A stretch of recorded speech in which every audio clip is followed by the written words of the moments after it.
Could I just say that it is, of course, understandable and immediate to say that Egypt is in the front line here of, in many ways, literally and metaphorically, of providing immediate assistance to their neighbours in Gaza.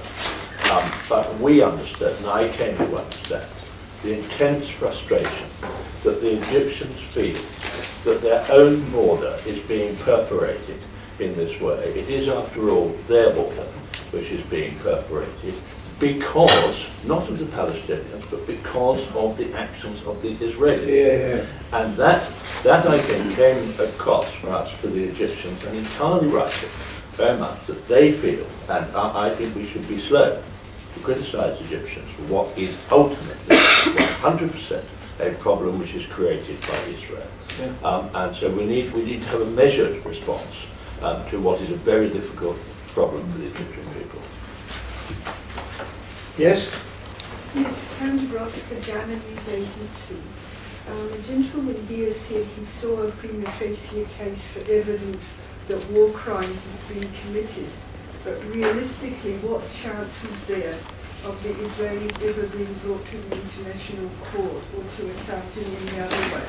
Like they violate all the UN resolutions and nothing happens.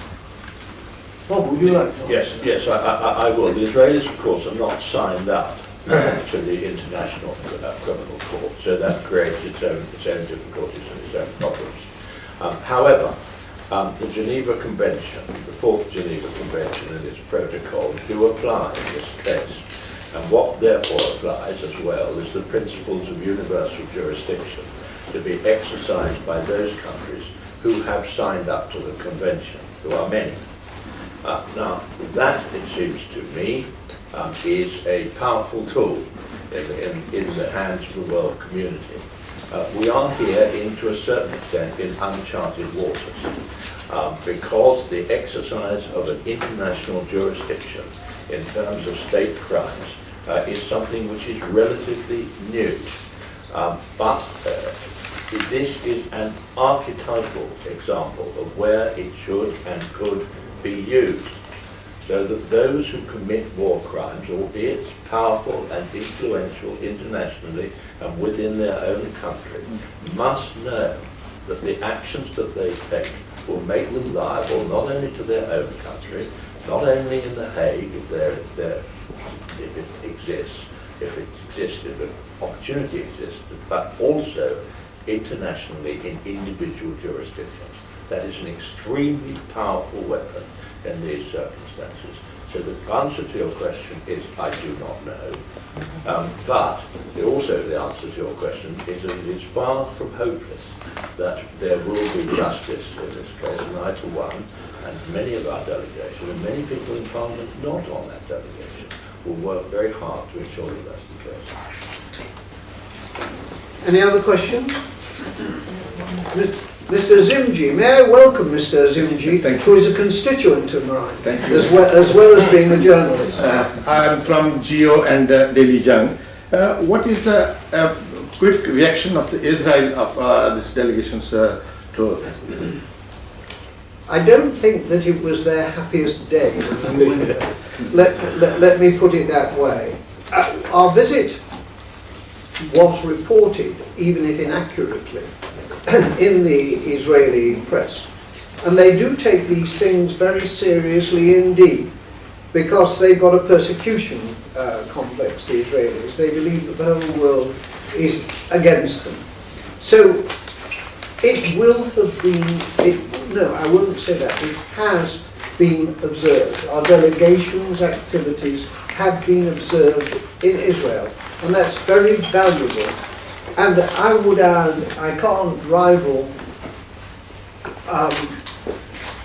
Bob's expertise on the legal side of it, but what I can say is that the principle of universal,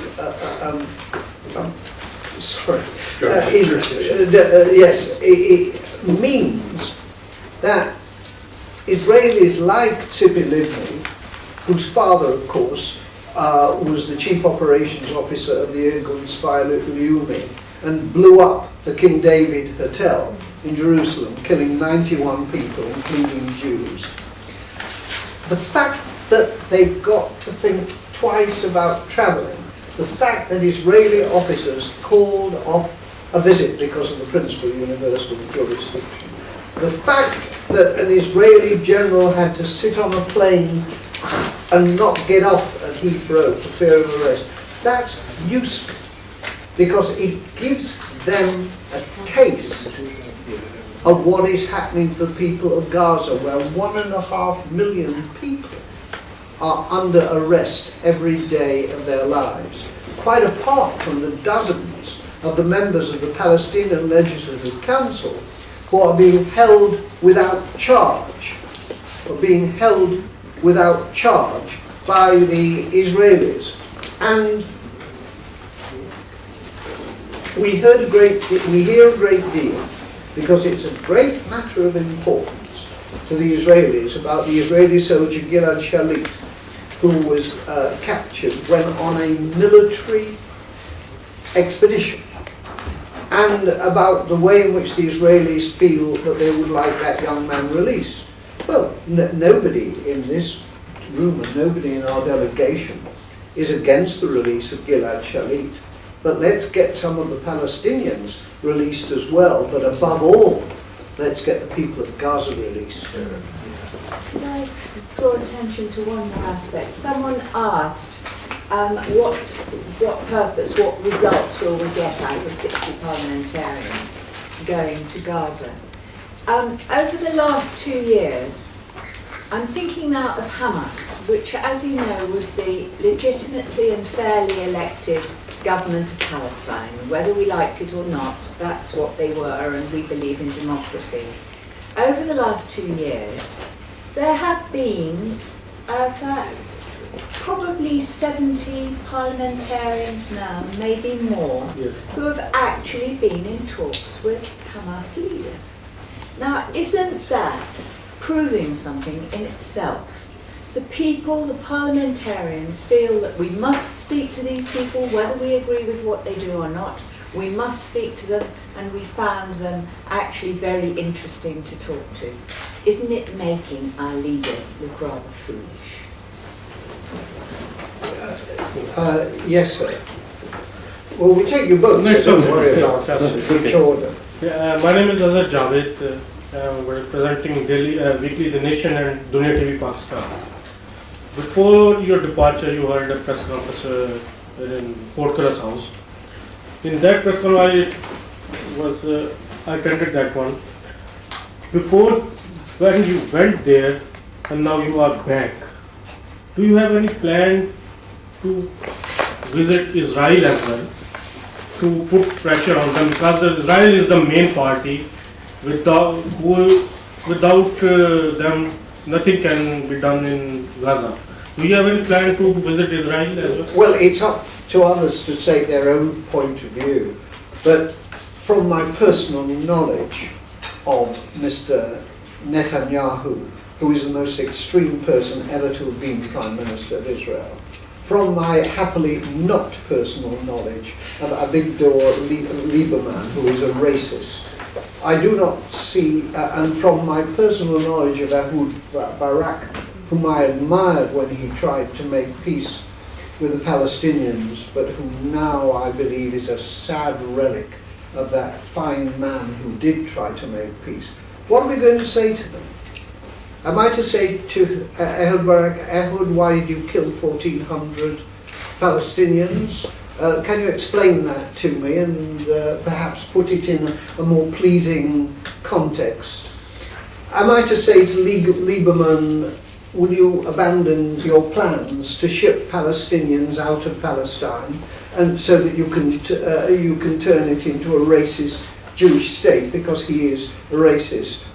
Am I to say to Netanyahu, why are you, as the most extreme leader that Israel has ever had, why are you not even ready to accept in words a two-state solution?